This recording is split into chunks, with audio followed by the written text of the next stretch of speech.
2029 May June మాసంలో మన శాసనసభ ఎన్నికలు జరుగుతాయి. తెలంగాణ రాష్ట్రంలో ఉన్న 17 పార్లమెంట్లు సీట్లు 26 పార్లమెంట్లుగా మారతాయి. 119 ఉన్న శాసనసభ నియోజకవర్గాలు 182కు పెరుగుతాయి. ఈ రోజు చెప్తున్నా 182 శాసనసభ నియోజకవర్గాలలో 117 సీట్ల పైన గెలిచి 117 మీడియా మిత్రులారా రాసుకోండి. 117 అంటే 117 శాసన సభ్యులను గెలిపించుకొని రెండవసారి తెలంగాణ రాష్ట్రంలో ప్రజాపాలనను కాంగ్రెస్ ప్రభుత్వాన్ని గెలిపిస్తాం.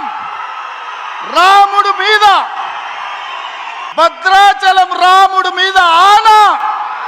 ఇది ఖమ్మం కాంగ్రెస్ కార్యకర్తల మాట. కాసుకో చంద్రశేఖర్ రావు, నువ్వు, నీ కొడుకు, నీ అల్లుడు, నీ బిడ్డ, నీ చుట్టాలు, నీ భజన పరులు,